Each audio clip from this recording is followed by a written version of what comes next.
এই মাটি তৈরি করে জিও ব্যাগের মধ্যে দিবেন না। এখানে গোবর দিচ্ছেন না? গোবর এগুলো মনে হয় ছাই না? ছাই কালেকশন করছেন, কোত্থেকে পাইছেন এগুলো? আর এগুলো যখন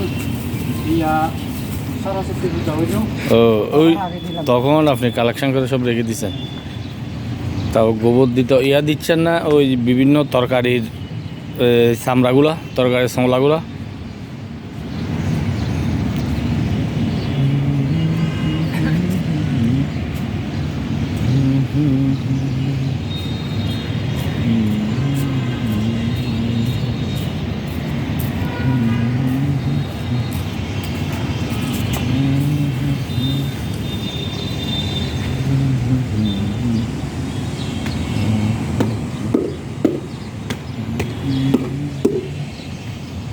এগুলো কি চাপাতা? আরে শালার, এটা দারুণ জিনিস। এটা দারুণ জিনিস। এই একটা জিও ব্যাগে দিবেন না? এগুলো সব একটার জন্য? ঠিক আছে। এখানে গাছ কোনটা আনবেন? যে ওইটা ওই মোটাটা? আচ্ছা আচ্ছা। বড়ি গাছটা কোথায় দিবেন?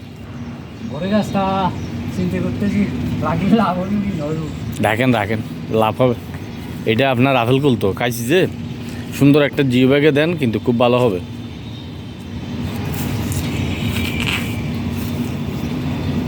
বুঝছেন দাদা? লস হবে না।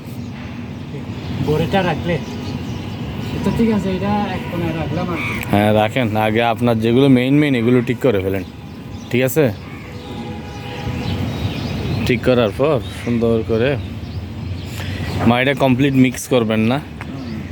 মিক্স করার পর তারপরে সব ঢুকাবেন। ঢুকানোর পর তারপর গাছটা নিয়ে লাগাই দিবেন আর কি। তারপরে ওই সাইডে সব বুঝছে। কেমন লাগে আপনার ছাদ বাগানের কাজগুলো করতে? এগুলো আমার অভ্যেস আছে। অভ্যেস হয়ে গেছে না? আগে করতেন কোনো সময় বাড়িতে এইগুলি কাজগুলো করছেন? এই সবজির কাজ টাজ করছেন না? কেমন লাগছে সবজির কাজ টাজ করতে? সবজির কাজ করছি বলে না, এগুলো জান, অভিজ্ঞতা আছে। এগুলো জানেন না হলে তো জানার কথা না, তাই না? এই সবজির বাগানের কাজ যারা মনে করেন ওই যে বিভিন্ন ধরনের চাষাবাদ করে, তাদের যথেষ্ট আইডিয়া। তবে এগুলোর সাথে কমলদা বুঝছেন, ওই বিভিন্ন আপনি যদি করতে পারতেন, ওই কি বলে, ওই সবজির কাটা সবজির চামড়াগুলো মিক্স করতে পারতেন, পচা চামড়া, আরও শক্তিশালী হতো। তারপর এইটার পাশাপাশি একটা কাজ করিয়েন না, লিকুইড কম্পোস্ট তৈরি করিয়েন, বুঝছেন?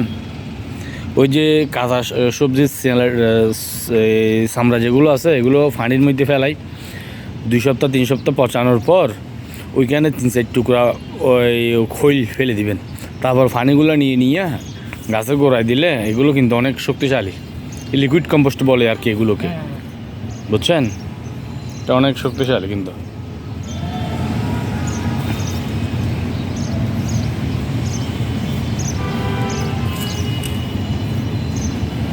ওইটার নতুন প্যাকেটের মধ্যে দিবেন। এগুলো এই আস্তিনো প্লেস থেকে নিচ্ছেন যে মনে হয়, তাই না?